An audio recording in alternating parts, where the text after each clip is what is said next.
Assalamualaikum warahmatullahi wabarakatuh. Salam, Om Swastiastu, Namo Buddhaya, salam kebajikan, salam sejahtera bagi kita semua. Saya Temirian Palevi, pembicara pertama dari tim oposisi. Hari ini kita hadir dalam forum yang terhormat untuk membahas sebuah mosi. Dewan ini akan mewajibkan kandidat politik untuk lulus tes kompetensi politik agar dapat mencalonkan diri. Dan sebagai pembicara pertama, tim oposisi, saya menyatakan penolakan tegas terhadap mosi ini. Karena mosi ini, meski sekilas terdengar ideal, sebenarnya bertentangan dengan semangat demokrasi. Ini membuka peluang penyalahgunaan kekuasaan. Dan ini justru berpotensi menjadi alat diskriminasi yang menjauhkan rakyat dari wakil-wakil yang benar-benar mempresentasikan suara mereka. Sebelum kita masuk ke argumen, saya ingin menyampaikan batasan dan definisi kerja kami. Kandidat politik adalah warga negara yang mencalonkan diri untuk jabatan publik, baik legislatif maupun eksekutif, melalui pemilu demokratis. Tes kompetensi politik adalah semacam ujian formal yang mengukur pengetahuan dan keterampilan kandidat terkait politik, hukum, kebijakan publik, hingga sistem pemerintahan. Wajib berarti menjadi syarat mutlak. Jika tidak lulus tes, maka seseorang tidak dapat mencalonkan diri berapapun dukungan rakyat yang ia miliki. Dengan batasan ini, mari kita masuk ke argumentasi. Demokrasi sejatinya dibangun di atas kebebasan rakyat untuk memilih dan dipilih. Konstitusi Indonesia Pasal 28D ayat 3 menjamin bahwa setiap warga negara berhak memperoleh kesempatan yang sama dalam pemerintahan. Dengan adanya kewajiban tes ini, negara secara sepihak menyaring siapa saja yang boleh dan tidak boleh ikut pemilu. Artinya, negara melangkahi rakyat.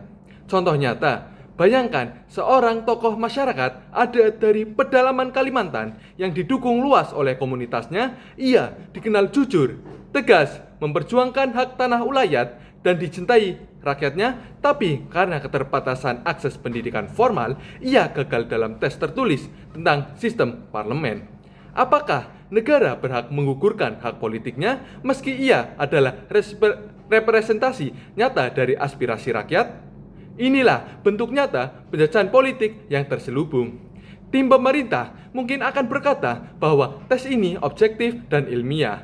Tapi pertanyaannya, siapa yang menyusun soal? Siapa yang mengoreksi? Siapa yang menentukan standar lulus?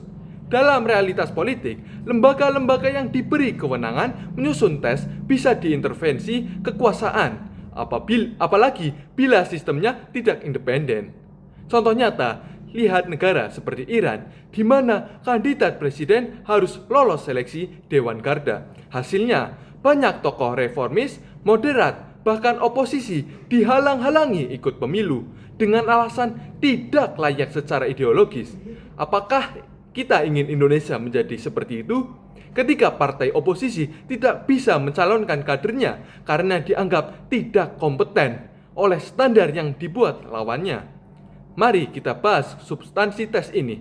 Katakanlah tes berisi soal-soal seperti sistem parlementer, hukum tata negara, kebijakan fiskal, atau sejarah politik Indonesia. Pertanyaannya adalah, apakah kemampuan menjawab soal seperti itu menjamin seseorang akan menjadi pemimpin yang jujur, berempati, dan berpihak pada rakyat? Jawabannya tidak. Contoh nyata, korupsi besar-besaran di Indonesia justru dilakukan oleh pejabat dengan gelar tinggi, doktor, profesor, alumni universitas luar negeri. Mantan Menteri Sosial Juliari Batubara, seorang politikus terdidik, terlibat korupsi dana bansos saat pandemi. Apakah gelarnya menjadikannya pemimpin yang bermoral? Di sisi lain, tokoh seperti Basuki Cahayapurnama atau Ahok dikenal tegas dan anti korupsi, sering dikritik karena gaya bicaranya bukan soal kompetensinya. Kepemimpinan bukan hanya soal pengetahuan teknis, tapi soal nilai-nilai etika dan keberpihakan, dan nilai-nilai itu tidak bisa diukur dengan tes pilihan ganda. Apakah semua rakyat Indonesia memiliki akses yang setara terhadap pendidikan politik? Tentu tidak.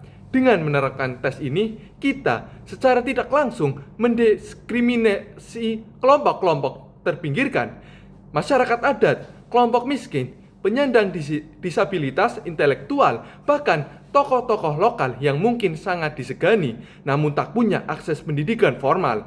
Padahal mereka juga berhak mencalonkan diri dan dipilih jika rakyat menginginkannya. Tes ini hanya akan melenggahkan elitisme politik, menjadikan panggung politik hanya milik kelompok terdidik dan kaum elit. Inilah titik yang sering diabaikan oleh mereka yang ingin terlalu mengatur demokrasi. Rakyat adalah penyeleksi terbaik. Kalau rakyat menilai seseorang kandidat tidak kompeten, mereka tidak akan memilihnya. Sebaliknya, kalau rakyat percaya pada seseorang, baik karena integritas, rekam jejak, atau keberpihakan pada masyarakat, itu adalah hak mutlak mereka. Contoh nyata, banyak kepala desa terpilih yang bukan lulusan universitas tapi terbukti berhasil membangun desanya karena didukung dan dipercaya oleh warga. Bahkan dalam sejarah dunia, Nelson Mandela adalah contoh orang yang tidak diuji melalui tes politik tapi dibuktikan melalui perjuangan dan komitmen hidup. Jangan remehkan suara rakyat. Jangan lindungi demokrasi dengan pagar yang malah menyakiti jantungnya. Tim pemerintah mungkin akan berkata, tapi ini demi meningkatkan kualitas pemimpin. Kami jawab, kualitas tidak lahir dari tes semata, tapi dari proses demokrasi yang sehat, keterbukaan informasi, pendidikan politik rakyat, dan budaya politik yang progresif. Mungkin mereka akan berkata, tapi banyak politisi bodoh, korup, atau tidak tahu hukum. Kami jawab, apakah tes akan menghentikan korupsi? Tidak. Yang menghentikan korupsi adalah sistem hukum yang adil, pengawasan rakyat yang kuat, dan penegakan etika politik yang tegas. Tes hanyalah tameng palsu jika sistemnya tetap busuk. Berdasarkan semua argumen di atas, kami, tim oposisi, menolak mosi ini karena 1. Bertentangan dengan prinsip demokrasi dan konstitusi. 2. Rawan disalahgunakan untuk kepentingan politik tertentu. 3. Tidak menjamin pemimpin yang lebih baik, jujur, dan berintegritas. 4. Mendiskriminasi masyarakat marginal.